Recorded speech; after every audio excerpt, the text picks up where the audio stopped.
Program complete. Enter when ready. It's not really a spoiler, but like, it's not. But there's an episode of Next Generation called "Where No One Has Gone Before." Oh.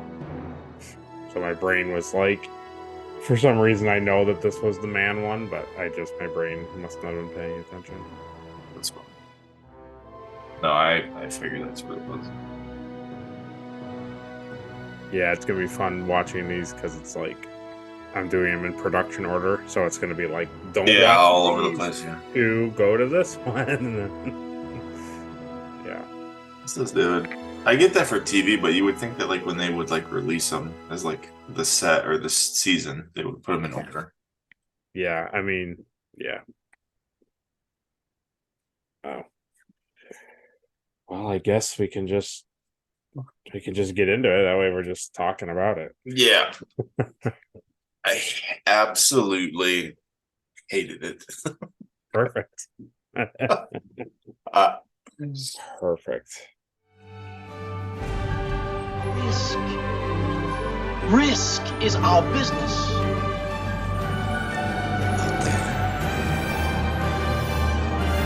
That way. What happened? Starfleet was founded to seek out new life. Well, there it sits.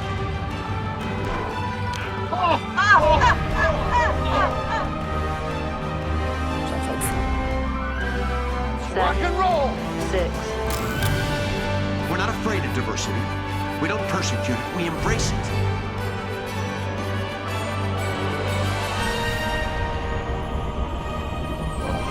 At least I won't die alone. Join our Federation of Planets and reach for the stars. Those were the days. Welcome back to another Retrek review. We've been gone for a minute, but now we're back with another episode of Star Trek. And this week, we're going to cover an episode from Star Trek, the original series, entitled Where No Man Has Gone Before.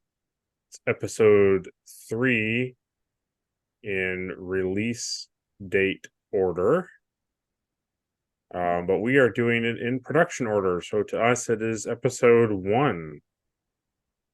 And for anybody just starting to watch us, my name is Will. This is my co-host, Caleb. This episode originally aired September 22nd, 1966. It was written by Samuel A. Peebles and directed by James Gladstone. It takes place about 5 or 6 years after the last episode of Strange New Worlds that we covered. And the synopsis for Where No Man Has Gone Before is: an encounter at the limits of our galaxy begins to change Lieutenant Commander Gary Mitchell and threatens the future of the Enterprise and the human race itself. So, before we jump right into the breakdown of it, play by play, scene by scene, we're going to ask Caleb what he thought of the episode. I did actually enjoy it. Okay. I thought it was fun. It's I don't know. I mean, I kind of knew this would happen, right? From watching like Enterprise and then Strange New Worlds going into the original, you're like, it's a little bit, I mean, it's dated. Yeah. And I will have a hard time picking the Porthos Award for the cheesiest moment because I mean, 60s sci-fi. It's all, a lot of it's pretty cheesy, but in all honesty, it's funny, like digging into the episode, and there's a lot of things that are being said. Yes. Like phrases and stuff that are like very consistent, obviously, because this is the source material. Yeah. But it's just kind of nice. You're like, okay, like even though this show is, whatever. Like 55, almost 60 years old. Yeah. it still kind of carries over. I mean, the lingo is still kind of the same, Right. and Yeah. the major thing is like obviously like Strange New Worlds stuff has all been kind of like renovated. Like it's the same Right. shit, but it's all Right. like Right. updated and stuff. And Pike. Yeah. It's just funny things like so Pike just like talks to the crew, Yeah. and then now 6 years later they're like, you know what, the captain's chair needs a little microphone next to it where you can be like, tell the people on Dexy. Yeah. That stuff is funny, but Yeah. it doesn't like ruin the show. No. So I did enjoy it actually. And you know what's funny too is maybe because I wasn't always a Star Trek like big fan. Like Yeah. Shatner always gets such a bad rap as being like that, like one tone. People always mimic him. There's something on the wing. Yeah. But he's not at He all. doesn't like really that. do that, no. Yeah, so I was like, wow, Shatner's actually pretty good. So that's kind of been my consistent thing, right? Is running joke is I always say, yeah, it was good. And the only thing I always say is like, he's a good captain. I really like him as a captain.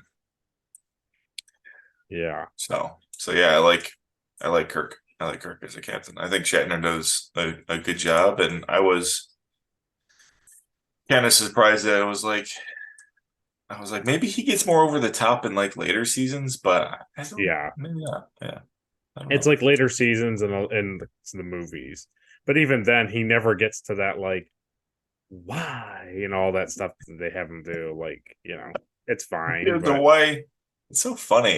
It's like it's because in other things, other movies, and other TV shows outside Yeah. of Star Trek, that's how he talks. That's how he is. In interviews. That's how he talks. He's very much. And the biggest thing that happened was I forget what year it is, like 60s or 70s. He sings Rocket Man. It's like a famous thing. Oh, And he's like yes. smoking a cigarette, and he's like, yeah, "What?" somehow, Yeah. some way. And so everybody's like, you taking that and like making fun of him. Okay. But there's stuff that happens in this episode that it is immediately like it's a everybody always says there's three things about Kirk, and one is the voice. His shirt gets ripped. There you go. Yeah. yeah, exactly. So Love it. Yeah. that's the It's one kinda- thing because It's kind of like the one it's the three things. He talks like that. He has like a weird cadence, and he's like overly dramatic, which I don't agree with. yeah, His shirt always gets ripped, which is pretty much true. yeah. And he's And the kissing other- some alien. And the kissing some alien, and it's like it's kind of true, but it's also not really true. Like it's not every episode. Like he doesn't kiss anybody in this episode. So No. yeah, You know what's funny too is going from like the cage to this. It seems like they were like, hey, so we got to make Spock look a little bit more like alien. yeah. Like let's put like yellowish makeup on him. Yeah. Well, that's the. I don't remember his eyebrows being so. No, they weren't. They weren't. No, they're like dramatically different. Yeah. Very funny. But Leonard Nimoy is great. I mean, I've always known that. Yeah. I've always been a fan of Leonard Nimoy. Yeah, I mean this is the thing. Like, okay, yeah, we had Strange New Worlds, but the thing you look at, like, this is the second episode they've ever filmed of Star Trek. And the other one was failed. It didn't even go to air. Mm. And it's like pretty much a complete recasting except for Spock. Like nobody carries over from that show. That's true. And if you look at it, like their uniforms are just like the Cage. They're very similar, and like a lot of the scenery and a lot of the other stuff is like very, very, very similar. Yeah. But this isn't the first episode that aired because CBS or NBC, whatever, I think it was NBC that they were attached to, thought that they liked it more than they liked the Cage, but they said that this episode was a little too like they wanted more action. They liked it what happens at the end. Because again, there's 40 something westerns on television. Yeah. So why aren't they punching and shooting each other and doing It's like that's what people are watching. So when you watch The Cage, nothing happens, right? He just it's a lot of dialogue. Yeah, he burns in that one scene, but like that's it. And they blow up the rock mass and all that. Yeah, right. Yeah, but nothing really happens. And then you watch this thing, and it's like there's a little bit more action in the show. Mm-hmm. So I can see that. So that's why I'm having you watch this. The main reason I'm having you watch it is because this is really the first thing ever filmed that is technically made it to TV. Right? Cool. In this series, we have William Shatner as Captain James Kirk, Leonard Nimoy as Mr. Spock. We have he's in this episode in the background. George Takei as Sulu, and James Doohan as Scotty. Yeah. So those will become our regular individuals. But then we had some special we had some special stars. We had Sally Kellerman, who plays Dr. Elizabeth Denner. Mm-hmm. Gary Lockwood, who played Gary Mitchell. Paul Carr, who played Lee Kelso. Paul Fix, who played Mark Piper. And Lloyd Haynes, who played Alden. So not that many people had talking parts in this episode, but that's okay. So yeah. You know what I kept wondering the whole time? Where is Chapel and Mbenga? Yeah. Uhura's not on it, right? Uhura's not there. Oh, right. Yeah. No Mbenga. It's now this new doctor, this Mark Piper guy. I remember this doctor though for some reason. Okay. Like he stands out to me. Like I remembered him. Well, you know what I love too? I love like how they carry their like doctor bag and they're like. Oh yeah. Like I love that stuff. Like set design and production and stuff. Like I love all like the props and stuff. And right. There's a moment, we'll get to it, but there was a moment in this episode where I like outwardly like laughed because I thought it was very, very good. Good. But I love all that stuff. So. Yeah, so now we'll jump right into it. That'll be that, and we'll get into the full review. So Captain's Log, Stardate 1312.4. The impossible has happened. From directly ahead, we're picking up a recorded distress signal, the call letters of a vessel, which has been missing for over 2 centuries. Did another Earth ship probe out of the galaxy as we intend to do? What happened to it out there? Is this some warning they've left behind? In the briefing lounge, Captain James T. Kirk and Lieutenant Commander Spock are playing 3-dimensional chess. Spock warns the captain that he's about to checkmate him on his next move. But the captain is preoccupied with awaiting the bridge update on the unexplained Earth vessel distress signal. The captain notes that Spock plays a very irritating game of chess, to which Spock responds with, "Irritating? Ah, yes. One of your Earth emotions." Captain Kirk makes a move that surprises Spock and smiles, to which Spock simply turns to look at him. "Certain you don't know what irritation is?" Kirk says wryly. As Spock begins to state that despite the fact that one of his ancestors married a human female, Kirk interrupts him and jokingly chides him, saying it must be terrible to have bad blood like that. Just afterward, then, a call comes over the comms. Navigator Lieutenant Lee Kelso informs the captain that the object is now within tractor beam range and that it is only about 1 meter in diameter, too small to be a vessel or an escape pod. Kirk tells him to lock onto it, and the two of them head out. So yeah, that's the thing we were talking about. It's like immediate, like the costumes are clearly more like the Cage. They're not like the traditional Star Trek ones that we're used to. Like you talked about, Spock is like significantly different looking. Yeah. You're pretty much immediately getting like the taste of like what Kirk is going to be like in comparison to like Archer and both Pikes, Jeffrey Hunter Pike and Anson Mount Mhm. Pike. Yeah. He's pretty much different, like right from the get-go. Yeah, I know. Yeah. A little bit different. He's got a lot of the same things that make like a good captain, but like Yeah. seems like he's more relaxed Yeah. until like stuff starts like hitting the wall. Yeah. There's a scene too I really liked where Kirk like goes to the helm and like pilots the ship for a little bit too. Like Oh, yeah. in the emergency. I was like, I actually like that. Like if you're trained to be a captain from the academy, like you should know how to fly the ship, Right. you know? Right. Yeah. Like, there's probably a good chance that you're gonna be flying the ship at some point. At some point, right? Yeah. Yeah. You know what else I liked was like seeing like three dimensional chess. Yeah. Because like I remembered that, Yeah. but like you don't see that in any Not of the too new much. stuff. Yeah. Only like when they want to do like an Easter egg or a callback, they put Right. that in. Right. So that was cool.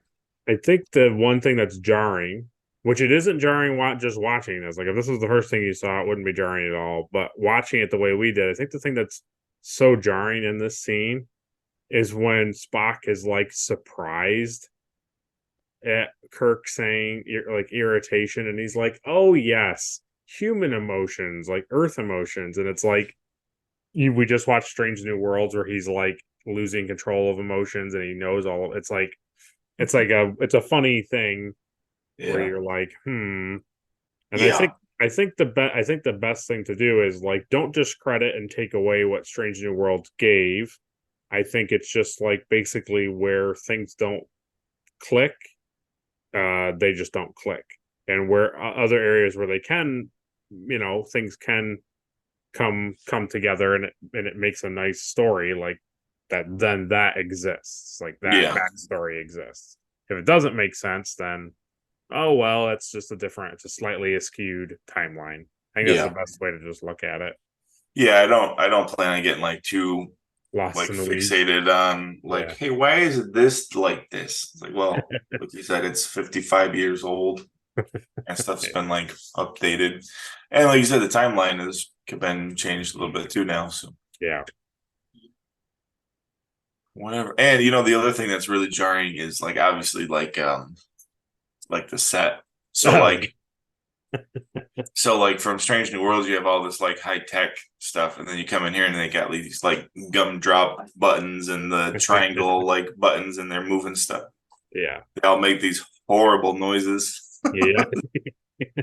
Like it's cool for a show, but my God, can you imagine like working on a ship? No. And it's like every time you're doing this, like and you're like, and it's just like, oh my God, like all day you're listening to that. Yeah, all day. Nothing's labeled. It's Like just chirps. blinking green and orange and red lights, and you're just like blip, blop, blip, blop, blip. Whoop, whoop, whoop. Yeah, I really like the noise when the TV came on, Oh, and like he's told Kirk like what was going on. yeah, It's like that chime. yeah. And you know what? It's funny. I was looking for it too because like we've been working on a communicator. Yeah. He doesn't even use one until the end, and it's not. It's like the It's not the original. one where, yeah, it's not like the one where clear. Like yeah. It's the one from like the cage. It's like an update Yeah. of the cage. Yeah. But they still had the same sound effect though. Certainly did. Yeah. And the cool thing is too, like that screen, so William Shatner and Leonard Nimoy are literally looking at like a television monitor with a screen with like a blue rectangle around the edge of it, and there's nothing there.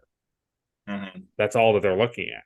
And so then they go and take, film and actually like put it onto that monitor and like match up the scene and then put that other video so it looks like he's talking to them on the screen. Yeah. Because back then there was no CGI. You didn't have comping like we do now. Yeah. The thing why it looks even better is because like on Paramount Plus, this is all the remastered stuff. So that's why it looks even better than normal. Because like when you go and watch the old stuff, like it doesn't it doesn't look as smooth as this does. Yeah, I bet. Well, the other funny thing too, to like talking about like screens and props and that kind of stuff, is like later on when I don't remember that when that guy's in bed, he's reading. He's reading on that little like TV. Yes. When he's like done reading it, he like pushes the off button. Yeah. And you can very much tell that like that button, all that button does is it just backlights. Yes. That like paper screen that's got like words on it. Exactly. So he shuts the light on and just turns the light off, so it's supposed to look like the screen is off. Yeah.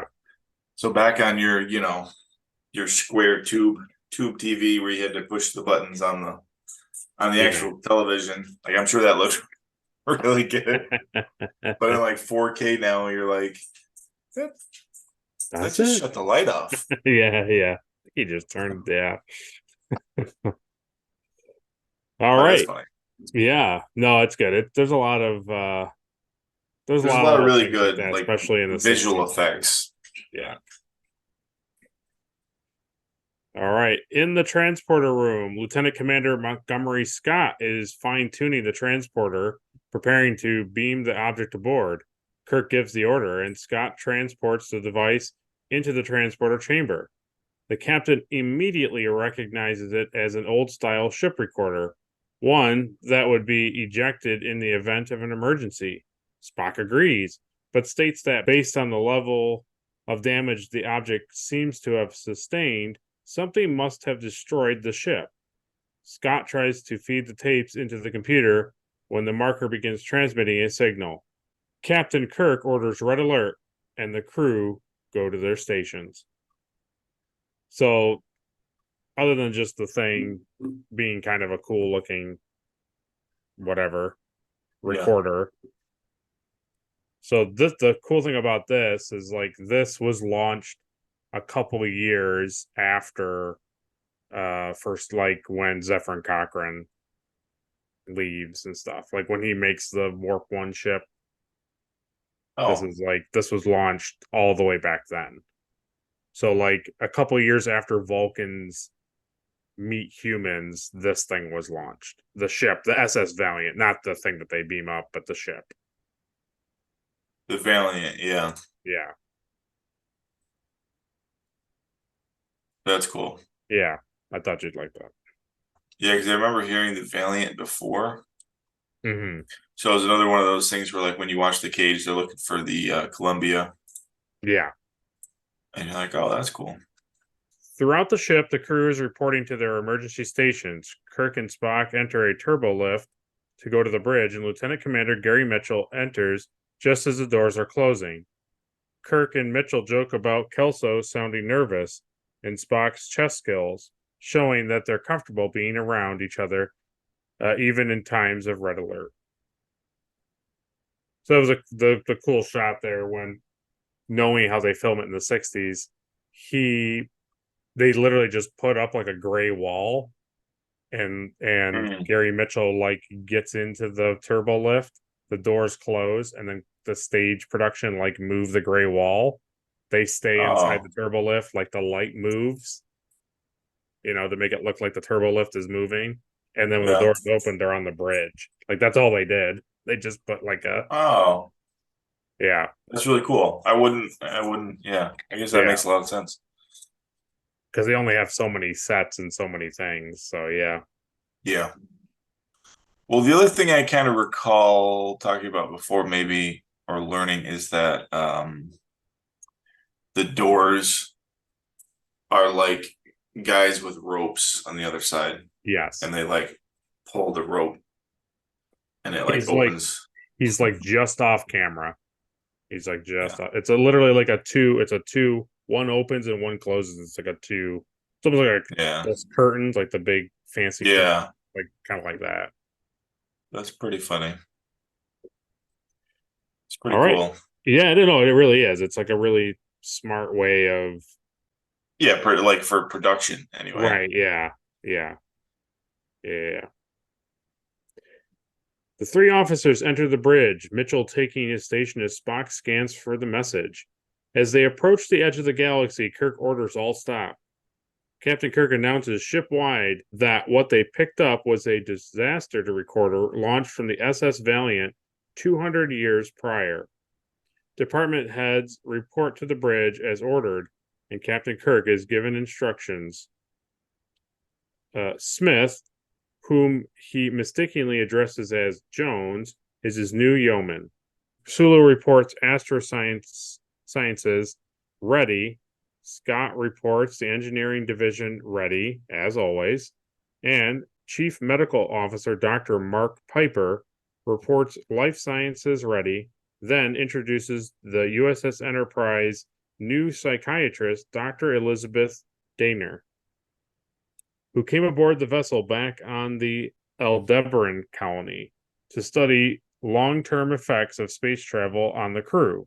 Spock points out she's been able to get a signal from the recorder, as Mitchell tries to flirt with Dr.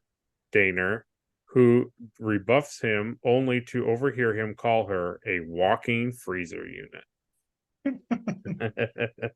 So the thing I'll mention here is it's really funny, and you'll notice it. They, like, going forward, all the stuff that's like you're talking about, like Kirk turns to the side and talks into this weird like microphone thing, and like the people walk up like off to his like side and come up, and they're like, we report this, we were like, you have all these weird like he's just talking to people type of thing, and why aren't they just doing it over comms? Yeah. Like immediately none of that exists in the show. This is like the only episode where this stuff like happens. Really? So that thing on the chair he's talking into is only in this episode. Oh. Okay. Yeah. Pretty funny. I know. Well, yeah, maybe I do kind of remember that because I watched Adam Savage build like a recreation of the chair, and I think he specifically made it with the microphone because it was like a special appearance or something. He might have. I don't remember what he did, but yeah. Well, that's interesting then. Yeah. Spock interprets the Valiant's message that they had encountered a magnetic storm and were pulled out of the galaxy, and that the crew assessed computer records on ESP and humans, frantic to find information about it. The captain asks Dr. Denner her opinion, and she mistakes the question as asking whether she has ESP. She reports that there are some humans who can see backs of playing cards and so on, but it is never very powerful. Spock goes on to explain that several crewmen had died aboard the Valiant, which had suffered severe damage. The Valiant crew continued researching ESP until it seems the captain ordered a self-destruct. As future vessels will someday be coming out this far into space, Captain Kirk decides to go ahead anyway and engages Warp Factor 1. Yeah, so to get into all that ESP stuff. Mm-hmm. Yeah. And because I'm a nerd like somebody else on this podcast, all I thought about was Ghostbusters in the beginning. Where he's like, what's behind here? 2, 3 wavy lines. Yeah, then he shocks him. Yeah. Then he finally does start to get it right, but he's not paying attention. Yeah. Okay, the crew reacts with mixed emotions as the Enterprise heads out of the Milky Way galaxy. The ship encounters a strange field, and Spock orders a full array of scans, deflectors, indicating something in front of them, while sensors say there's nothing. Smith and Mitchell hold hands to comfort each other as the ship enters the field. Flashes of light fill the bridge, and electric discharges penetrate the hull, causing several consoles to explode. Kirk orders Mitchell to reverse course, but before he can carry out the order, Dr. Denner and he are struck by a mysterious electric charge which drops them to the deck. With no one to control the Enterprise, Spock dashes over to the helm console and pilots the starship clear of the energy field. I like that part where they're like doing stuff and then like Yeah. Oh. And then he like stands up and like walks over and then falls over on Yeah. the cushion or whatever. Yeah, he's got to walk off camera, so it's yeah. That's pretty funny. Yeah, and also as it doesn't point out in this thing that I just read, like you said, Kirk gets into the chair quick to get it, and then Spock comes over and takes control. So yeah, I think he calls for a Helms, and Spock comes over and relieves him. Yeah. Yeah. You know what else I noticed is interesting is that like Kirk and Spock have like their gold sweaters. Or like yellow, they're like yellowish sweaters. Yeah. But then like the helmsman, they have like a different shade. It's almost like a tan sweater. Yeah. So it's not like everybody wears the same yellow. It's like they still have like different versions of it. Yeah, the cage outfits are like, it's pretty much only like science is like really noticeably different, which is like the medical people. But other than that, it's just like variations of like tan and gold and like rose. You know, it's like they're just like slightly different hues. And then all of a sudden, like I said, we'll go to the next episode and it'll be like, oh, they will immediately look like Strange New World stuff where it's just like this guy's in red, this guy's in gold, this guy's in blue. It's like cool. It's weird. It's like they just used what they had left. Well, as I learned here a few days ago, they apparently RCA owned NBC, and they were trying to get as many color TVs into people's homes. So might as well ham up the color. That's so funny to learn about like why decisions were made. So it's like these things like on the show moving forward are like pivotal points of like lore. Yeah. Where it's like, oh, they did that because they're trying to push color televisions back in the 60s. It's like, what? Like, oh no, it wasn't like that wasn't actually like an idea in the beginning to be like, hey, so we should have every department have like a different like color uniform. Like, wow, that's a really cool idea. They're like, nah, we need to push colored televisions. Yeah, I mean, basically, this is what Gene Roddenberry wanted. He wanted like very kind of, except for like the sciences, he wanted everybody to kind of have like very kind of bland coloring. Yeah. Well, military, right? Military, right. It's kind of what everything's based on is like submarines in space. Right. So they would be, everybody wears kind of the same thing. Yeah, I'm sure it's probably following the idea of like Army, Navy being blue, maybe, or Air Force being blue, and like the other one being Navy. It's like gray. Yeah. The Marines are like gray. Yeah. I mean, Gene Roddenberry served in the war, so it's like I can imagine. So, oh, did he? Yeah, he was a pilot. Oh, well, that makes all the sense in the world. So, taking damage reports, Spock informs Kirk that main power is out. The Enterprise is on emergency power cells, and 9 crewmen are dead. Captain Kirk tends to Denner and Mitchell, only to find that while Mitchell feels a little weak, his eyes are glowing an eerie silver.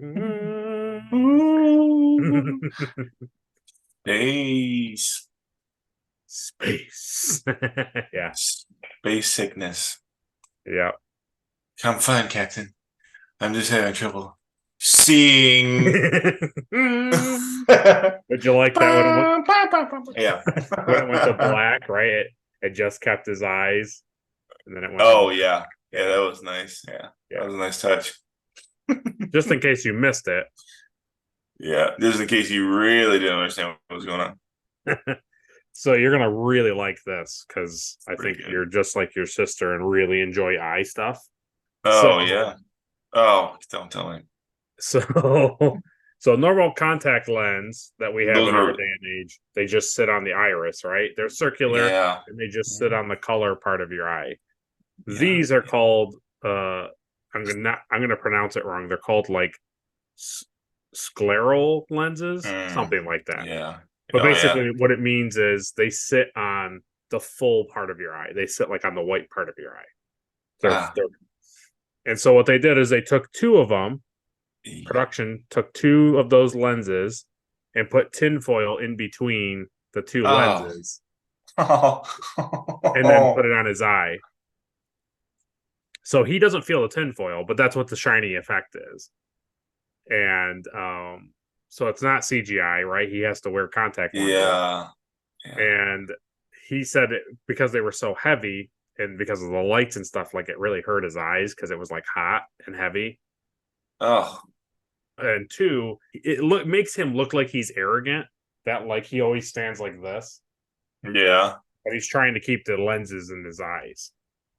Because they would shift down. So they don't fall out of his head out. So he always keeps his head back.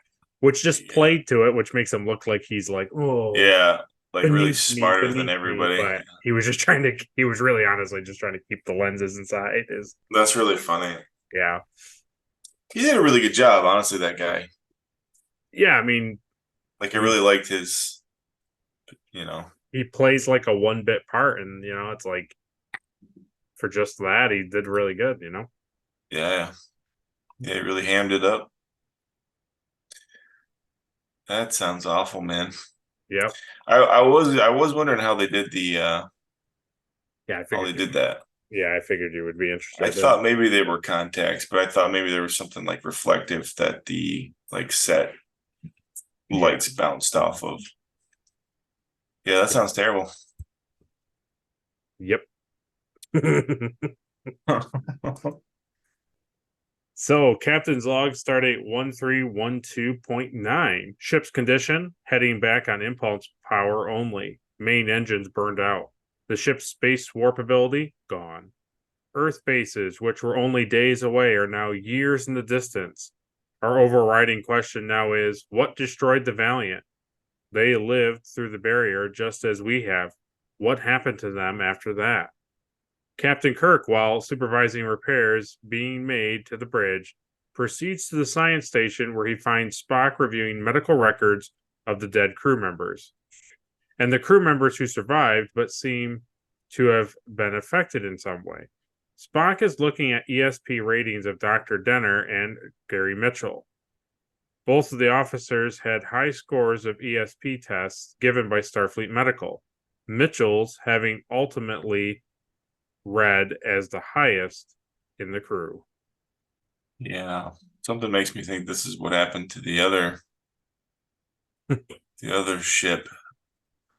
Perhaps something happened to the Valiant and they went into the galactic border. Maybe they had to blow the ship up because someone got too smart. Dr. Denner approaches Captain Kirk and provides an autopsy report of the 9 dead crew members. She mentions that in all cases, there was damage to a specific region of the brain. Kirk shares the fact that all of the dead crew members, as well as Denner and Mitchell, had high ESP ratings. Spock only mentions that the captain of the Valiant was frantically searching through the records for information on ESP. Spock then reports that the Valiant's captain seems to have given a self-destruct order. Denner defends those with ESP, stating that the ability is not harmful. Spock, however, reminds the Doctor that there are the more extreme and dangerous abilities of ESP, such as the ability to see through solid objects or cause spontaneous combustion.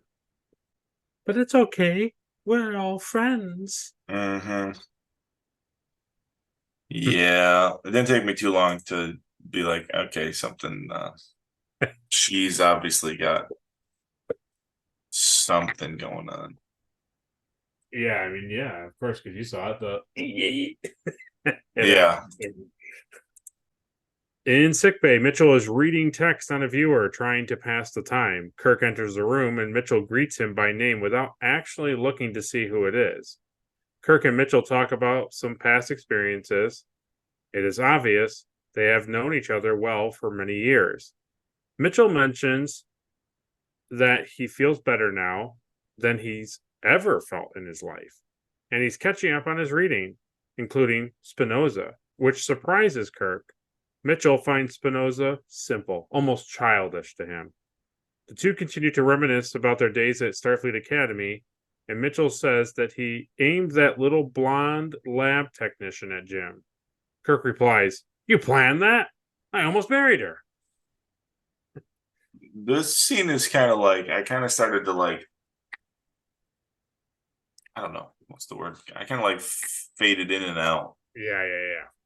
During the scene, because I was like, I don't. It's like, okay, so they went to academy together. Yeah. Got it. And then they're like talking about this stuff, like you were saying a couple weeks ago. The stuff that you hate is when they're like, "Hey, so remember what we did on Beta Captive 5?" Like, yeah, that was crazy. It's kind of like that. Yeah. They're talking about stuff, and it's like, and he's being kind of weird. Yes. And even Kirk is like, "This is weird," and I'm like, "Yeah, this is weird. Yeah. This is weird." From what he says to him, from what I understand, like Kirk was teaching at the academy as a lieutenant. And and he manipulated him. And he manipulated him by introducing him to a lab technician, a female lab technician. And then that got Gary Mitchell here like out of trouble by being in Kirk's class. Yeah, so and that's the thing. I was like, why are they friends? And I don't understand. It's kind of weird. It's kind of like a weird relationship that they have. And it was like obviously something like he wouldn't have told Kirk any of this stuff. Right. Until now he's got like higher knowledge and he's like, "Oh, I'm doing the same thing to this crew member." Yeah. And Kirk's like, "Oh, that's fun." I really love when he goes to walk away and he goes, "I told you, Kirk, you better be nice to me." Yeah. echoes through his brain. Yeah, it says right here. Kirk informs Mitchell that he's assigned Dr. Denner to work with him. Mitchell doesn't seem happy since Mitchell and Denner have already gotten off to a tense start. As Kirk moves to leave, Mitchell, in an echoing voice, says, "Didn't I say you'd better be good to me?" Prompting Kirk to pause and eye him with uncertainty.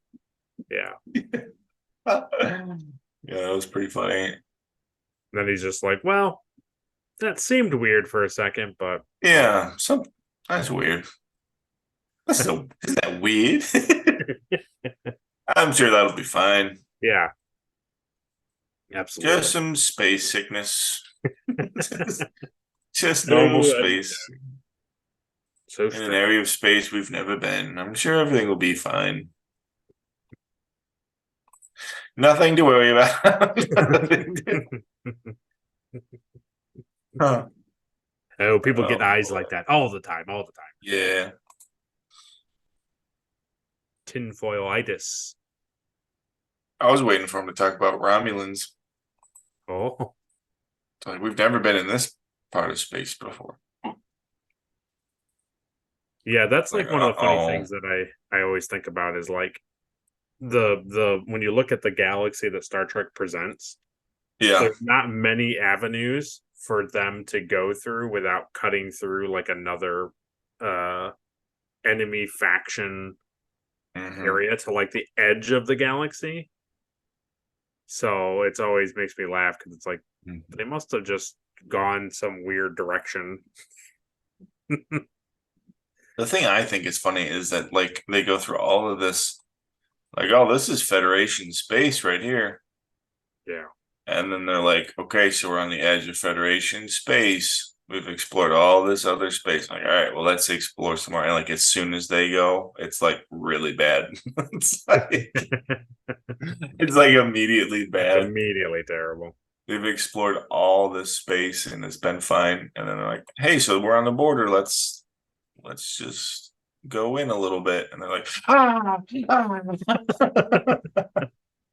just a little bit. Just a little. It's terrible. We know what happened to the Valiant. Oh no. Pull out, get out. Captain, I'm reading high radiation levels.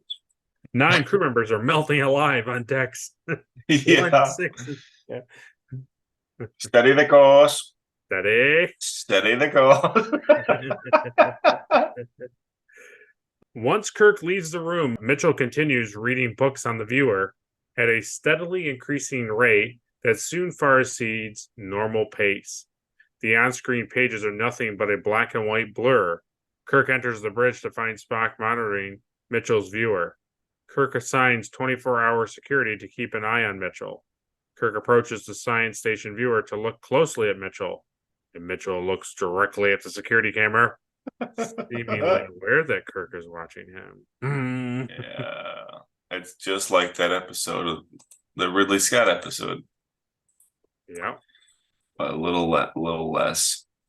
yeah, a little less. A little less like that. Yeah, that was pretty funny. He's like laying in bed, and Kirk is like looking at him, and he's just like,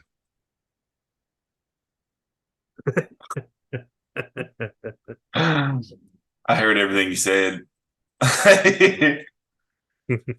Oh, you're gonna try to kill me, huh?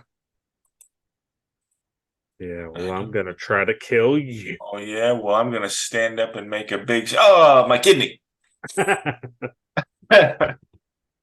Dr. Denner enters sickbay and acknowledges the fact that she realizes that Mitchell doesn't like her very much. He apologizes to her for calling her a walking freezer unit.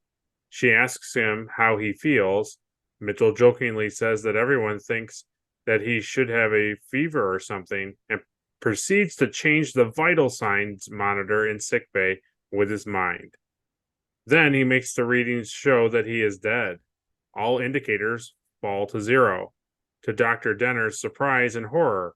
Moments later, Mitchell awakens and starts telling Dr. Denner of some of his other abilities, like being able to read quickly, going through half of the Enterprise database in less than a day. The thing that's in the remaster thing, they're all digital, but in the old days, it was literally like you had like it was a piece of thing painted with all those like pulse oxygen things, and then it had like a light blinking, and then there was literally a guy off camera with like strings and markers like pulling and doing this to like move the vitals like on the screens. That's awesome. Yeah. Now it's all they just remastered it and make it. You say they look pretty good. Yeah. Pretty good. Yeah. That's really funny. I thought of you though when that scene happens.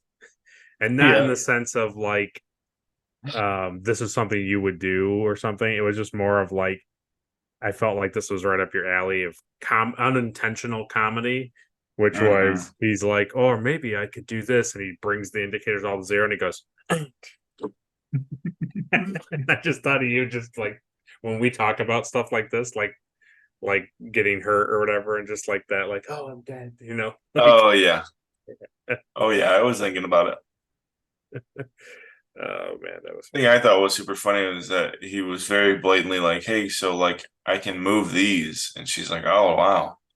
Then he's like, oh yeah, watch this, and he moves him all the way down, and she's like, oh my god, he's dead. He's dead. He's dead. No, he has. He's like, and she like trusts the machine. It's like he just showed you that he can move this stuff. Yeah, you can't trick it like that. No. Then it gets really, really cheesy here in the next scene. No. Dr. Denner decides to test his memory and shows Mitchell the title of a record tape, asking him to recite what's on page 387. Mitchell recites, "My love has wings, slender feathered things with grace and unswept curve and tapered tip," from the poem Nightingale Woman, written by Tarbold on the Canopus planet back in 1996. Mitchell wonders out loud why she happened to choose that particular poem, which is considered to be one of the most passionate poems written in recent centuries. He then pulls Denner close to him and asks her how she feels. Her reply, that she only fell and that nothing else happened, is seemingly disbelieved by Mitchell. But the conversation is cut short by the arrival of Lieutenant Kelso, awkwardly entering at a time which might have seemed like an intimate moment. Mitchell smiles and invites him in, joking that his eyes are merely lit up due to the lovely doctor. I don't know if I don't think the Nightingale woman is like a real thing. I think it's they were written by Gene Roddenberry back when he was an aviator as a love poem from a pilot to his airplane. Nice. That is funny. I thought it was somebody was in love with one of those bird people, and that's who he's writing this song for. That's what we'll go with. Okay, Kelso reports that the main engines are in bad shape. Mitchell warns Kelso to check the starboard impulse engine packs, which Kelso jokingly dismisses. Mitchell snaps, once again in his booming voice, that he isn't joking, and if they activate those engines, that the entire impulse deck will explode. Kelso leaves sickbay, and Mitchell tells Denner that he could see the image of the impulse packs in Kelso's mind, and that he is a fool not to have seen it. I'm serious, you better do it. I think the writing of this is supposed to be, is he bad or is he good? Yeah. Like, what's happening with this guy? Yeah. Well, even later on, she's like, he's not evil, like while he's like strangling a guy with a cord. Yeah, he's not terrible. Well, in the briefing room, Kelso shows Kirk the burned out impulse circuit, which he had checked on Mitchell's recommendation, noting with puzzlement that their condition was exactly as Mitchell described. Dr. Denner enters late, says she got held up observing Mitchell, and attempts to defend him in the face of Spock's and Kirk's seemingly cold assessment of him. She reports her observations of Mitchell's ability to control certain autonomic reflexes and increased memory.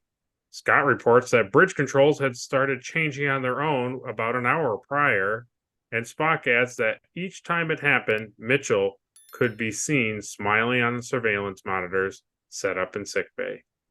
Kirk is annoyed that Denner hadn't reported Mitchell's new powers earlier, but she argues that no one has been hurt, furthermore saying that someone like Mitchell with such powers could give rise to a new and better kind of human being. Like an augment? You're under arrest. Is anything on the ship we don't tolerate? It's an augment?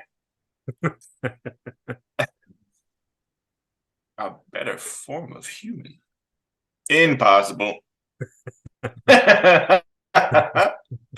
We're flawless. That don't you know that is disgusting and against the law. I like how it's like it's very clear like he was just kind of like testing his abilities. Right. And they're immediate, like where they go immediately, they're like, he's trying to take over the Enterprise. Yeah. He's trying to steal the Enterprise for himself. Like, that is one of my biggest complaints of the episodes. I get that like he's doing weird things and he's a little creepy, but they ratchet so hard to like kill him. Quickly, we got to get rid of this guy. He's trying to take the Enterprise for himself. I say we murder him. Yeah. There's no like, hey, maybe we do some medical things to him. They're just like, nope. Yeah. We saw what happened to the Valiant. Yeah. Get him off the ship. We either kill him or we strand him forever. Or until somebody picks him up and brings him back to Earth, and it's really bad then. But those are our two options. Very immediately, like, okay, so here's the situation. Okay. Following an awkward silence, Sulu adds that the growth of Mitchell's abilities is geometric progression, meaning that they would increase at an exponential rate. Spock concludes that Mitchell would become uncontrollably powerful within a month. Kirk tells those present not to discuss their findings openly before dismissing them. After the others have left the briefing room, Spock advises taking the Enterprise to the planet Delta Vega, only a few light days away, where they can adapt the lithium cracking station's power packs to try to repair its damaged systems, and also strand Mitchell there. Kirk strongly disagrees with the plan, stating Delta Vega is uninhabited and automated, and ore ships only visit every 20 years. Spock informs Kirk the only other choice he has is to kill Mitchell before he overpowers the entire crew. Kirk tries appealing to Spock's conscience, saying Mitchell is his longtime friend, but Spock merely reminds him that the captain of the Valiant probably had a similar dilemma about his afflicted crew members, but made his decision to self-destruct too late.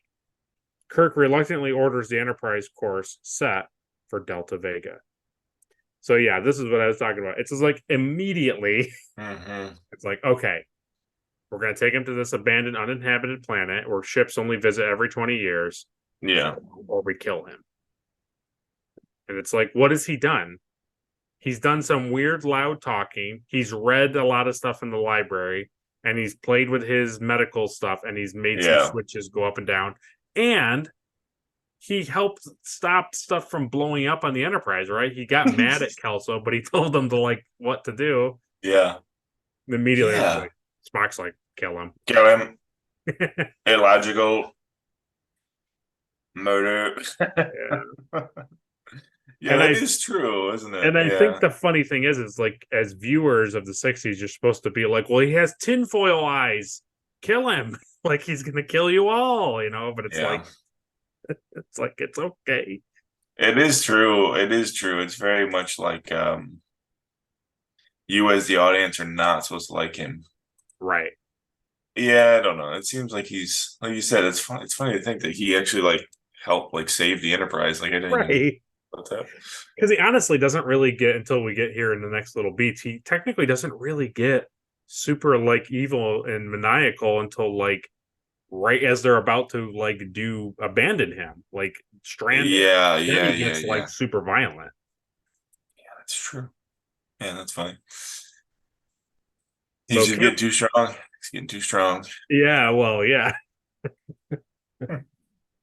They're like, yeah, we've looked at it, and he should, if it follows the same patterns of geometrics, he should be getting more powerful than possible. And it's like, and look at the Valiant. They blew themselves up. So it's like, clearly, these two things go together. He's going to kill us. It's like, I guess. Yeah. Captain's log stardate 1313.1. We're now approaching Delta Vega. Course set for a standard orbit.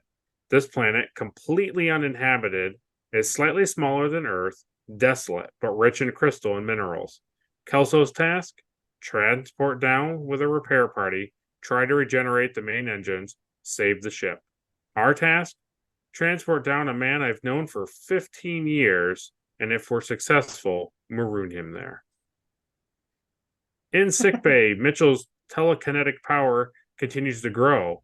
Feeling thirsty, he moved a plastic cup below a faucet and dispenses water from it with his mind. Kirk, Spock, and Dr. Denner enter to see Mitchell levitating a filled cup towards his outstretched hand. Mitchell senses worrying Kirk, and Spock's continued urging for the captain to kill him while he still can.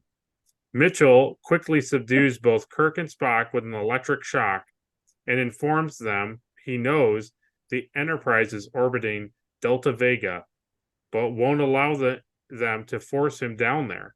As he postures about what kind of a world he can use, Kirk and Spock jump him and hold him down long enough for Dr. Denner to tranquilize him. I love this part. Yeah. He's like, oh, I'm thirsty. He moves a cup over. He dispenses water. He brings it to him in the bed. He drinks it. And then Kirk's over and he's like, all right, you dirty son of a... Like, you could just see it. He's like mad about him floating the cup. He takes the cup out of his hand. He crushes... No, Kirk catches... He catches the cup out of midair. And he's like... Yeah. You better stop floating things on my ship. Like, right. So mad. Immediately, Spock's like, we have to kill him now. And then surprisingly, after being told you're going to kill him, he then shocks them. Like, yeah. Yeah, so this is the point where he turns into a Sith. He's Sith Lord. Yeah. Exactly.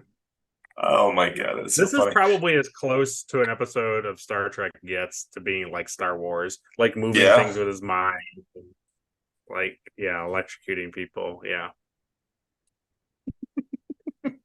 Just so funny to me. Just so funny. Yeah. So here's the other funny thing I want to talk about in the scene Yeah. is how ridiculous is like Spock's like belt holster thing. Oh yeah. So over the top. It's so funny because like I always make fun of the fact that like you always say like, oh well, in Star Trek in the future you don't need pockets. You know, they have like everything's magnetized to their pants and Yeah. stuff. But it's like Spock comes in and it's like he has nowhere to put his gun, so he has to wear this belt. Yeah. It's like, well, obviously then you do need like pockets and Something would be, holsters. yeah. Like a holster. Yeah. No. No.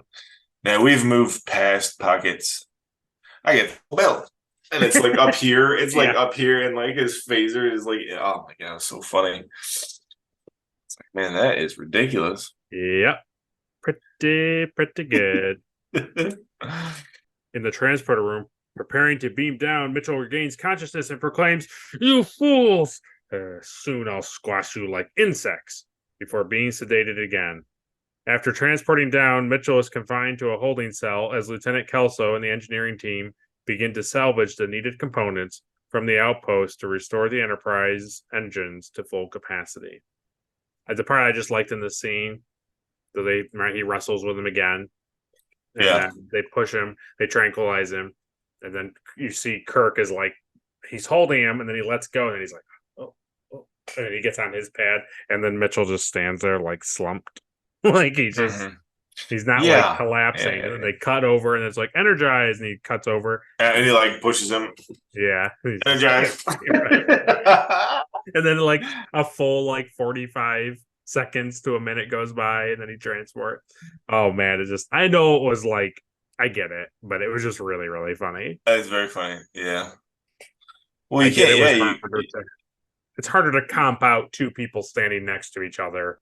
They didn't have that technology, because really what they did was literally they'd go up onto the transporter, they would like cut out these people like on the film, and then they would film a close-up of a glass and fill it with like water and something and like glitter, and then like stir it and then film that, and then use that film like underneath what they cut out, so it looks like they're transporting away. Oh my god. It's crazy. It looks good because this is remastered, but like originally that's just all it was. It was just like dual layered like film things. Wow. Yeah, it's nuts. That's really cool. So I understand like it's harder to like you know, because you would have to cut Kirk, but then you'd also want like just enough of Mitchell's overlaying so it didn't look like a giant like blob transporting. You'd want like the multi-layered like person there so you could see two different individuals, but that's hard to cut. Like, how do you cut that? So yeah, I get why. Yeah, that's kind of crazy. Yeah, I didn't know that's how they did it. That's pretty cool. Yeah. As Mitchell regains consciousness, he reminds Kirk of how he saved his life on the planet Demoris, taking poisonous darts meant for the captain and nearly dying from it. He wonders why Kirk should fear him now.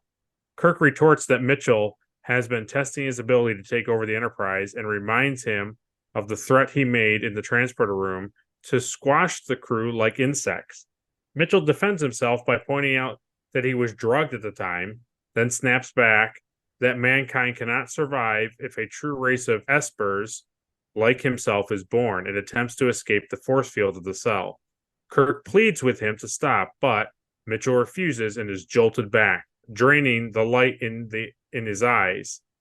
Gary pleads out, "Jim," but it doesn't last, and the maniacal power that has now totally consumed Mitchell returns, and he sneers that he'll just keep getting stronger. Oh, I'm so tired. Oh, I'm so Jim. Oh, Jim, it hurts. That's all I thought about. I'm limited. I'll only get stronger. Yeah, where he's just like, "Oh, I'm so weak. I can't. I'm so tired. Oh, Anakin." He's killing me. Yeah.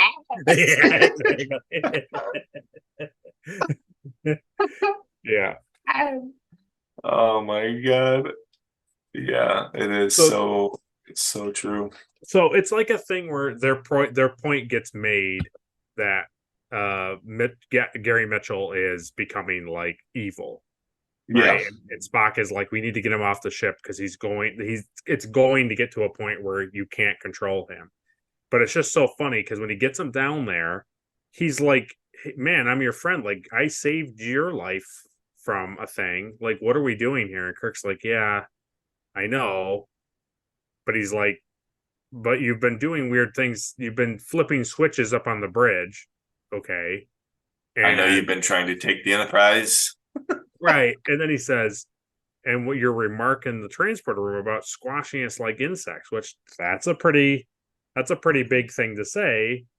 But then he's like, well, I was drugged. And then when he gets you drugged me 3 times. right. I'm like, that's a good point. And then he gets like, it burns out the energy by the force field. And then he's like, and then that part where he's like, no, Jim, like he's sad.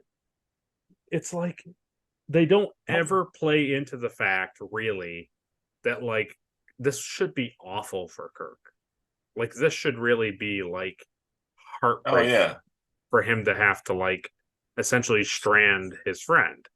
Yeah. Well, I think he's still pretty mad about the manipulation where he almost married that girl. That's what it is. He's like, oh, you son of I always knew you was evil. Oh boy. Back on board the Enterprise, the repairs are nearly complete as Scott beams down a phaser rifle down to Spock. Kirk resents Spock's callousness towards Gary, but Spock retorts that he's just being logical and he believes that the crew will be lucky just to repair the Enterprise and get away from Mitchell in time. Kirk, finally seeing Spock's viewpoint, instructs Kelso to wire a destruct switch to the power bins of the outpost, an explosion that will destroy the entire valley and hopefully kill Mitchell, and orders him to hit the button if Mitchell escapes. So this is my favorite part of the episode. Okay. Where the corner with the yeah, I loved it so much. Scotty's like, "Hey, so did you get that phaser rifle I sent down?" And Kirk's like, "What are you talking about? We didn't ask for no phaser rifle."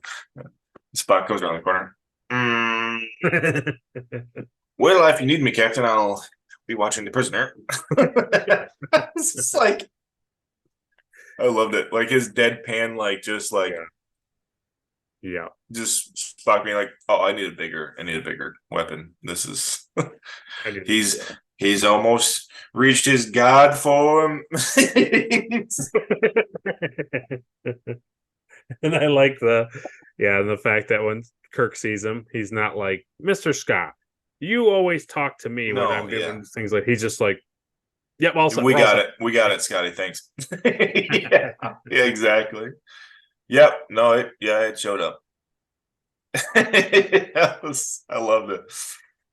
And when you think about it, like you have the cage and then this, they don't know, like there is no hard writing like this, like what are Vulcans? Mm-hmm. So that's the interesting thing is like you and I having all this back knowledge of Vulcans, you're like, yeah, this is Spock is like this because of these reasons. But it's so funny to see like they didn't have anything planned. He just was an emotionless, logical person, like alien, and that was it. Like there was no like none of that other stuff was like written. Because when you go from the cage to this, he just has pointy ears and like eyebrows. He's not really any different than any of his other crewmates. Yeah. It's not until this episode when he's like, oh, that's right. Human emotions. Yeah, that's true. Okay, Captain's Log, Stardate 1313.3. Note recommendations on Lieutenant Kelso and the engineering staff. In orbit above us, the engines of the Enterprise are almost fully regenerated. balance of the landing party is being transported back up. Mitchell, whatever he's become, keeps changing, growing stronger by the minute. As the landing party prepares to return to the Enterprise, Denner, completely transfixed on Mitchell, announces she's remaining on Delta Vega with him. At the same time, Mitchell uses his powers to remotely strangle Lieutenant Kelso with a cable. As Kirk orders Denner to return to the ship, Mitchell turns to the captain and taunts him that Kirk should have killed him while he still had the chance. With that, he shocks both Kirk and Spock and easily eliminates the force field holding him.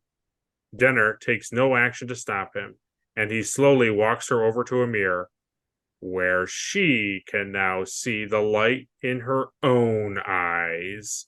Yeah, that's pretty good. Yeah. It's pretty good. The other funny thing too, I forgot to talk about in the last part is that like you said, like Kirk should be struggling with this decision. And like he's kind of mad at Spock every time Spock's like, yeah, just shoot him. Yeah. He's like, no, I don't. We're not going to just shoot him. And then he's like, hey, so if he gets out, just hit that switch and blow the whole facility up. Like, just blow it up. Yeah. It's like, don't what? Just kill Mitchell. Blow everything up. Kill everything up. This whole mining compound, yeah, just blow it up. Just eradicate it. Like, what? But don't you want to just shoot Mitchell? No, I want to blow up every resource on this planet and Mitchell. Like, oh, okay. And maybe yourself, Kelso, because somebody has to be there. Yeah. Well, yeah. I mean, you're the button person. So. Right, exactly. A short time later, Dr. Piper revives Captain Kirk and informs him that Kelso is dead and that Mitchell and Dr. Denner have left the facility. Kirk advises Piper not to revive Spock until after he's left, as Kirk now blames himself for not listening to the Vulcan's warning. Taking Spock's phaser rifle, Kirk orders that Piper and Spock return to the Enterprise and to give him 12 hours to signal the ship. Failing that, Kirk recommends that the Enterprise proceed at maximum warp to the nearest starbase, with his recommendation that the entire planet be subjected to a lethal concentration of neutron radiation. When Piper protests, Kirk firmly tells the Doctor it is an order and leaves. The thing I thought was really funny, and I forgot this happened in this episode, is I'm so used to like the normal Star Trek stuff where they just come up and they hypo spray him and stuff goes in and blah, blah, blah. He runs over and he's like, put pills in his mouth. Like put Tic Tacs in his mouth or something. Like it was really funny. Yeah. I caught up on that. I was like, wow. It was very weird to see like them giving pills, and he's like, oh yeah, don't give Spock any pills. Like don't put them in his mouth. And because we've been talking about Dragon Ball, like my first thought was like, oh, so the Doctor just has like sensu beans. That's good. That's good to know. That's funny. Yeah. Absolutely. It just made me laugh because it's just like we don't really ever see that again. And he's like, there you go. He's just, don't give him anything. Health and winter mint. Nice. In an open valley, Mitchell, now sporting graying sideburns due to premature aging as a consequence of the stress from his advanced powers, conjures up Kefarian apples and water for himself and Denner. He begins to sense Kirk approaching them, as does Denner. Mitchell invites Denner to talk to the captain and begin to realize just how unimportant humans are compared to what they, Mitchell and Denner, have become. Denner appears before Kirk and advises the captain to retreat while he still can. Kirk appeals to what's left of Denner's humanity and her profession as a psychiatrist and asks her what she believes will become of Mitchell if his power is allowed to continue to grow. Denner begins to see the wisdom of Kirk's words, but before she could decide anything, Mitchell appears before both of them. Kirk opens fire with the phaser rifle, but it has no effect on Mitchell, who easily casts the weapon aside. Away with you. Although you just stand there like Superman. Yeah. I can withstand the full blast. Nothing hurts me. And then he goes like this, away. Yeah. Don't you understand, Kirk? I am a god. It's kind of like that scene in Strange New Worlds that you talked about, where Yeah. Pike is holding the phaser and the Illyrian like energy people are coming into the room, and he's like, "Here we go! Oh, my phaser!" It's just like it gets like pulled out of his hands. Yeah. Maybe. Well, at least he didn't throw it. That's true. Throw it away immediately. I did like that little thing that you said, like he just takes it right in the gut, doesn't hurt him. He does. He loves it. It's just like, he's just like, yes. You only making me stronger. Delicious. Yes. Oh, yes. Is that a phaser rifle you're using? He like shoots it back. That's what he should have done. Yeah. Out of his finger. Taunting Kirk, Mitchell creates a grave for his old friend, saying he deserves a decent burial at the very least.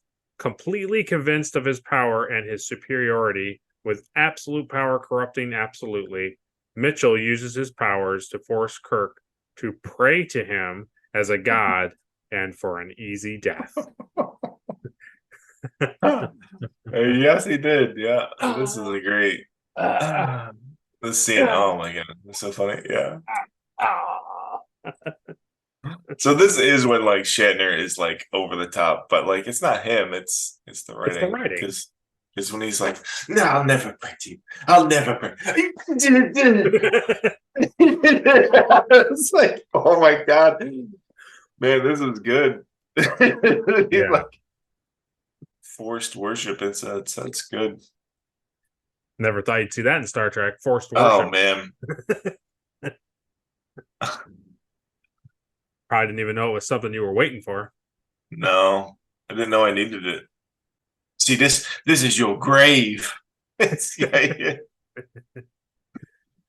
funny. So this is the funny thing too, is like he has like telepathy powers, right? Yeah. It's like he's really smart, but he's just like making things appear very like easily. It's like that doesn't seem right. Evidently, he can do anything now. Just a few hours, he was, he's able to withstand phaser rifle blasts. He can create like fruit and like oases in a desert planet. It's like, oh, okay. Well, that's why Spock wanted to kill him. It's true. Spock knew this was exactly what was going to happen. He's going to become more powerful than you can possibly realize. Denner, now realizing that Mitchell is inhuman and becoming more and more dangerous, helps Kirk by blasting Mitchell with some of her power, stunning him. Mitchell turns away from Kirk and counters Denner's attack. However, the battle drains both of them and they both collapse. Denner's attack being sufficiently powerful enough to weaken Mitchell, who temporarily loses his powers. As Denner implores Kirk to hurry, the captain begins to attack his former friend, pummeling him to the ground. With a heavy rock raised high and preparing for the death blow, Kirk begs Carey to forgive him for what he must do. However, the captain's hesitation is enough for Mitchell to regain his powers and easily tosses Kirk away. With Kirk no longer able to cope with Mitchell's physical strength, he dives at him, sending both into the open grave. Kirk, scrambling to the discarded phaser rifle, is able to blast the rock face above Mitchell, sending him into the grave and entombing him, therefore ending Mitchell's threat forever. Yeah. I think Mitchell forgot that he has lightning abilities now. Or anything. Yeah. Just literally anything. Because it was like, okay, I'm fine with it. She weakens him. He punches him. He gets him in the thing. He's going to crush him with the rock. He gets it back. It's literally when he tackles him into the grave, you're like, why does that work? If he's shooting him with a phaser rifle and it does nothing, wouldn't he just bounce off of him? Like, wouldn't Kirk like tackle him and he'd be like, oh, and like No, dislocate his shoulder or something? that's ridiculous. And the thing I thought was funny too, and it's just the way they filmed it. It could have been done really well. Kirk gets out, he shoots the rock face, and then it shows like Mitchell like like try to get out of the grave, and then he's like, Yeah. oh, no, I can't. I'll get crushed under the rocks. Like, don't use your mind to make the rock disappear or float it or I don't know, whatever. Like levitate it like the cup and right. That's the thing. Can't do it. Nope. Might as well give up. Yeah, it was pretty funny. And Kirk gets his shirt ripped. He certainly does. Here it is. Kirk, with his uniform torn and beaten and battered, walks over to dinner and kneels beside her. She apologizes to the captain for her actions, but offers that Kirk had no idea what it was like to almost be a god before finally dying herself. Silently mourning Denner's sacrifice, Kirk opens his communicator and hails the Enterprise. The whole thing, like her dying, is just so ridiculous at the end. You don't know what it's like to be. So like because like they had like a psych off. Yeah. Yeah. Like that's what she like that's like what she died from. It's like that. That's why I feel like you and I could right now, if we just got Star Trek uniforms, could just film like anything and it would be like, this is amazing. Yeah, that fits. Yeah. Just like literally just you and I going like, oh, and you're like, ah. You gotta have a little bit of effects in there, but not. Yeah, you gotta turn purple. You gotta turn like your whole body's gotta turn purple and be like,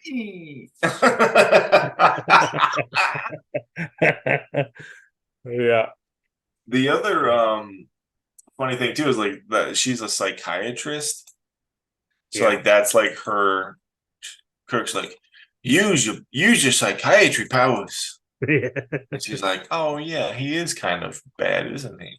He's kind of terrible. Yeah. Kind of corrupt. But I actually the summary that you read didn't cover it, but there's that part where they had this like debate, like the psychologist had this debate with Spock, and he's like very like, rational about like these are the facts, and she's like, well, that's not what. Oh yes, I kind of remember. Yes. I can't remember like word for word, but I remember being like, oh, that's kind of an interesting like debate. Yeah. So before I conclude, here is the thing that I wanted to say. Yeah. Because I would only talk about it in this episode. So in 2013, I think 2012, whenever Star Trek Into Darkness came out, the second Chris Pine movie. Yeah. They had casted Benedict Cumberbatch we knew he was casted. We just didn't know who he was playing. Yeah. And it was a thing where he was a big threat to the Enterprise and Kirk and blah, blah, blah. And I don't know if I was the only person, but I thought Benedict Cumberbatch was going to be Gary Mitchell. Oh. And then I went and saw Into Darkness, and he ends up not being Gary Mitchell. And Into Darkness is probably the only Chris Pine movie I actually don't really like. Interesting.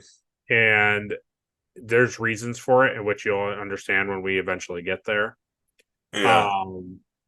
But I just thought that this movie, Star Trek Into Darkness, should have been this.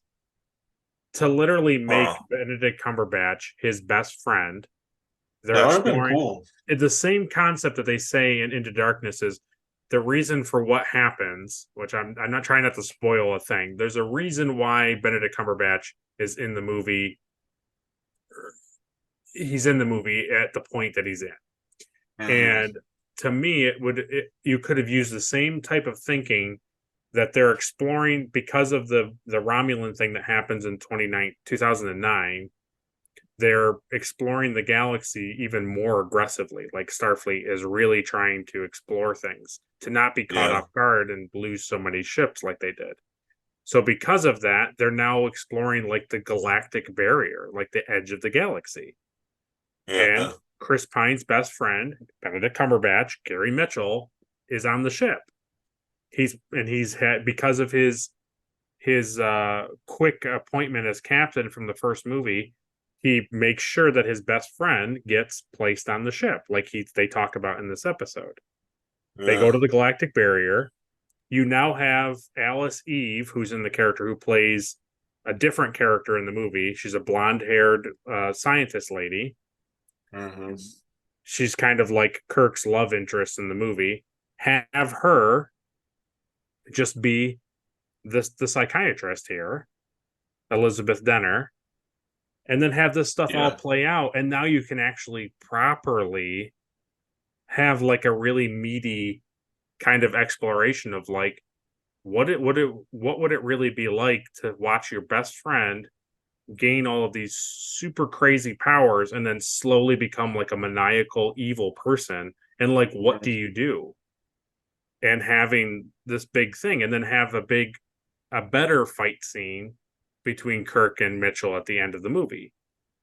And it's still called Star Trek Into Darkness because it's like, you know, you're having to like face issues that are terrible. The fact that you may have to kill your best friend because he's becoming evil. It just is one of those things that I really hoped it was him, because that would have been really cool to call back to this. Yeah. But then when it ended up being the other thing, I was like, no, this is so much worse. Like what they ended up giving us was actually worse than what it could have been. So it's rough. And we'll get into it in a few weeks, but still. And we've talked about that before, dude. Like you've told me why like Wrath of Khan is like so bad from that perspective. But it's funny because like me not being like super, you know, like just kind of a casual fan at the time, like I really liked Into Darkness, but I like Benedict Cumberbatch, and I don't really know the Khan story. So I like the movie, and it's probably one of my more favorite Chris Pine movies at the time. It's fine, yeah. So it's just funny. It's just funny to hear that that's like your least. So maybe eventually. Yeah. So maybe eventually I'll come around, but yeah, just be interested to see what you think about it after you have like actual backstory. Yeah. So I wanted to say that because I have no reason to ever talk about it outside of watching that movie or watching this episode. So yeah, it sounds like a cool concept, though. I mean, that after watching this episode, like, yeah, that would have been a cool movie. Yeah, no, just to me, it plays to itself. But it's okay. But they didn't. They didn't. They went a completely different way because Paramount and CBS have to rake in the money because you have to have nostalgia. Yeah. Okay. Captain's log, stardate 1313.8. Add to the official losses, Dr. Elizabeth Denner. Be it noted, she gave her life in performance of her duty. Lieutenant Commander Gary Mitchell, same notation. Back on the Enterprise, Kirk, sitting in his chair with a bandaged hand, laments to Spock that he wants Mitchell's service record to end with dignity, as he didn't ask for what happened to him. Spock admits he felt for Mitchell as well. With a smirk, Kirk remarks that maybe there's hope for Spock after all, as the Enterprise continues to journey where no man has gone before. Mm-hmm. Again, it was very funny that like that's supposed to be like his best friend, and he's like, "Oh, Dr. Denner, she like died like full honors, full rank." Oh, and him, same thing. Yeah, he did. Yeah, I just write the same thing for him. Also expunge his record so no one can know how horrible he was. I want you to lie about it. Yeah, Yeah, they clearly hadn't had their like full swing of like writing. Like the writing team like didn't understand the characters well and didn't have everything like super. They were just like, okay, how do we explain space and make it was more about like the ship and you had to get all past all that stuff. So yeah. The chemistry isn't there between the crewmates and like the actors. It takes a bit. Yeah, it takes a bit. I mean, Pilots it took Strange New World. It took almost a full season. Yeah, for like the cast to kind of like gel, right? Yeah. Yeah. All right, we're at everybody's favorite part of the show. Not mine. Caleb.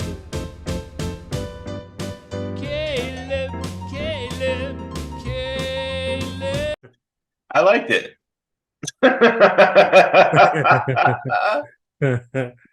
So now that we're in a new series, we're adding a new trophy. Oh no. So this is going to be the first question, and this will be an ongoing new trophy going forward. Who gets go ahead. The Denner Award, the worst psychiatrist. No. Oh. Who gets the Erica Ortegas Award for being the most unlikable? It's good, but it's also hard because this episode doesn't really have anybody. I guess I'll go with Gary Mitchell. Yeah. Yeah. Yeah, he's unlikable. The way he holds his head up. Never liked him. Never liked him from the minute I saw him. No. Okay, so who gets the Elizabeth Cutler Award for being most forgettable? I didn't know if she was supposed to be kind of like the number one character. Oh, the yeoman in the beginning? Yeah. I don't know what she was supposed to be. What is she? She like shows up. Kirk has that moment where he's like, you're standing in the way. And then like, and then she like holds the she holds his hand. Yeah. And then that was it. Yeah. Like what? I think like in the Cage episode of Pike where she brings him like the pad to look at. I think that's what she's supposed to be, is like basically like his gopher, like go get this, bring this to me, do this type of thing. And they tried to do the same kind of joke where he's like, how dare there be a woman on my bridge type of thing. But instead of going down that path, he just gets her name wrong. He's like, oh yeah, what's this thing? And she's like, that's not my name. It's this. And he's like, oh, okay. And then she's okay, cool. You can stand over here. Right, exactly. Right, exactly.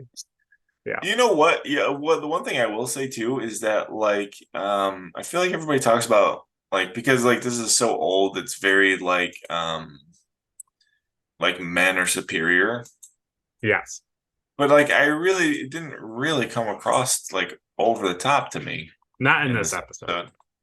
The Cage definitely, when he's like very, very upset that she's always there, and it's like she's doing her job, dude.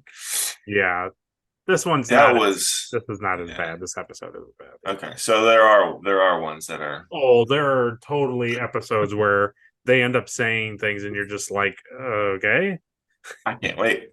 Because the walking refrigerator, that was probably the worst part. Yeah.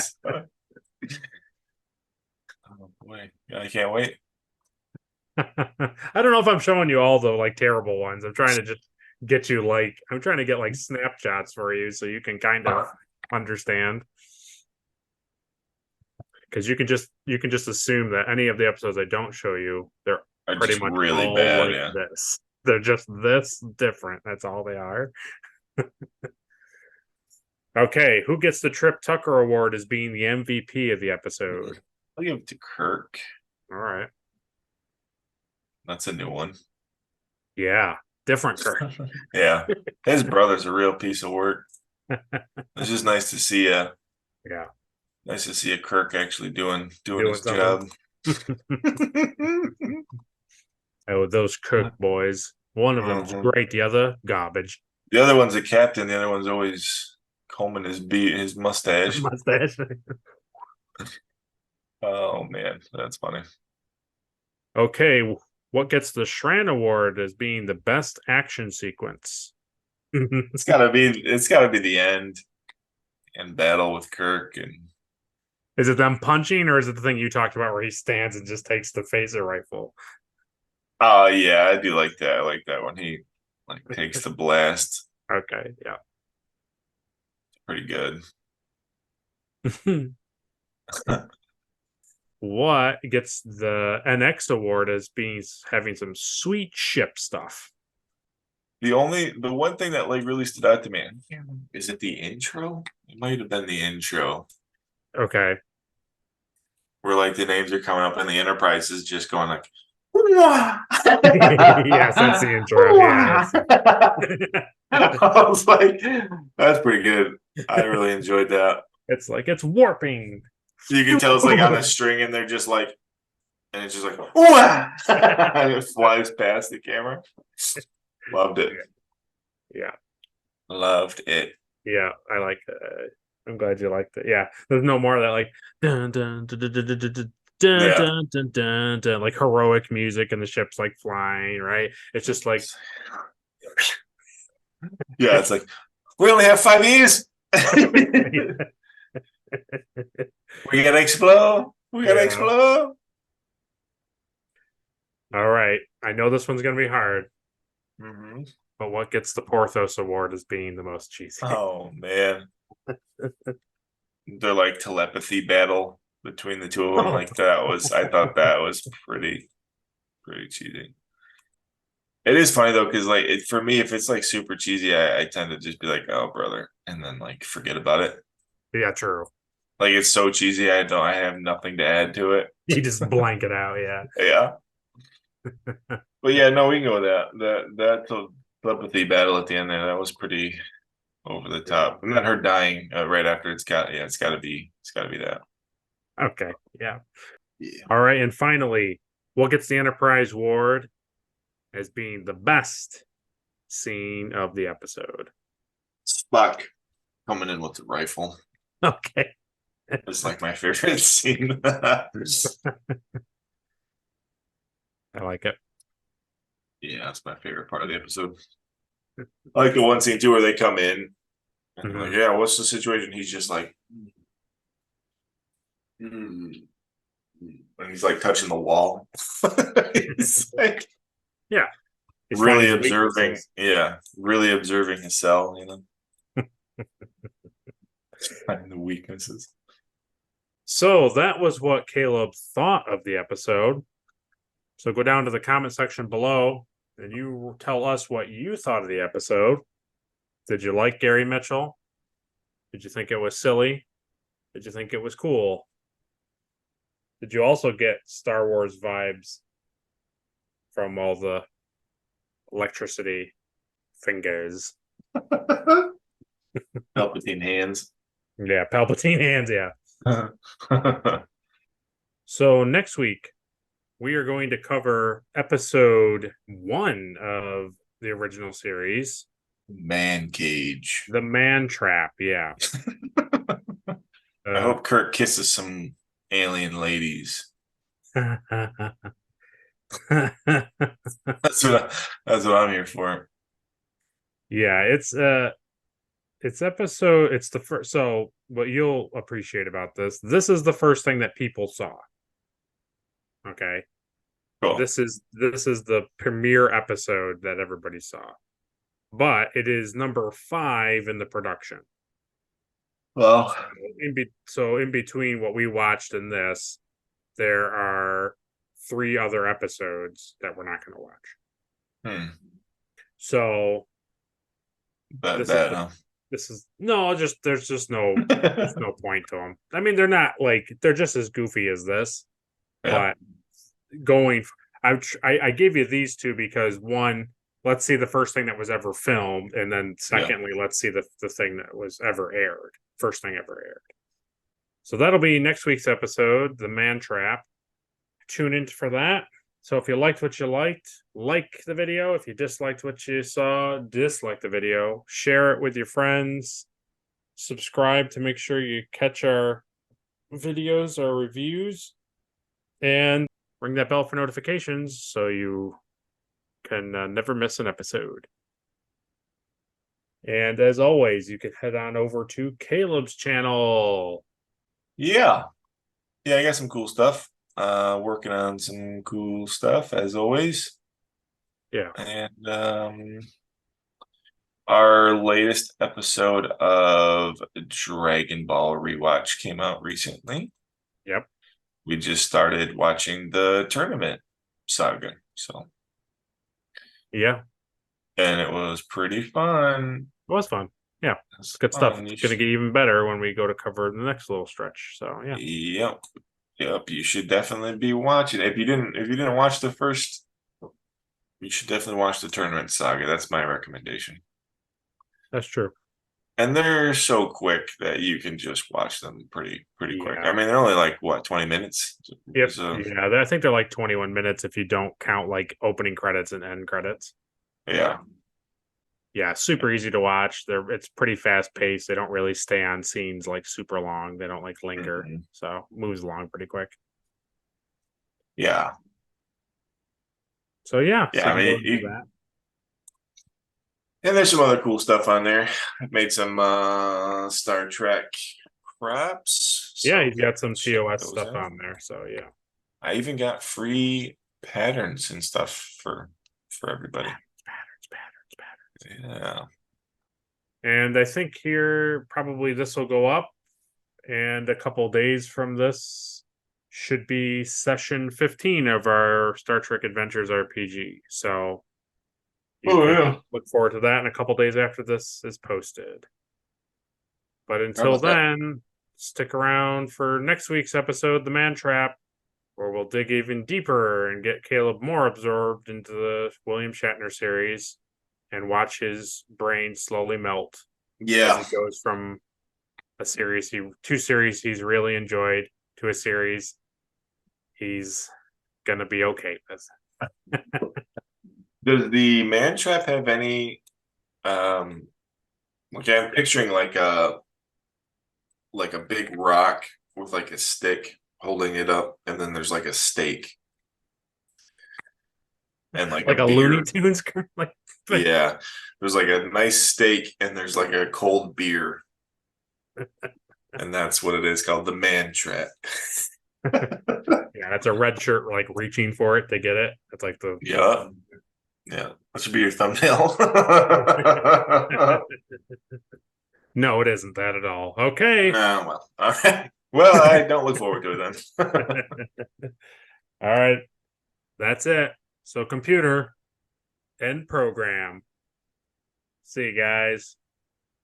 The Retrek Review is a Daystrom Holodeck podcast produced in association with the Plastic Underground Props. Hosted by Caleb Stoddard and Will Wilbur. Edited by Will Wilbur. Our intro song is by Kaylee Joy Rookledge. Our theme song is by Samo Studios. And our outro song is by Tommy T. Title card art created by Caleb Stoddard. Trophy art created by Adri Wilbur of Love by the Letters. Synopsis and written plot provided by memory-alpha.fandom.com. Star Trek is created by Gene Roddenberry, and all official clips and pictures are owned by Paramount Pictures. You can follow us at the Plastic Underground Props and the Daystrom Holodeck on Instagram and on YouTube. Thanks for watching.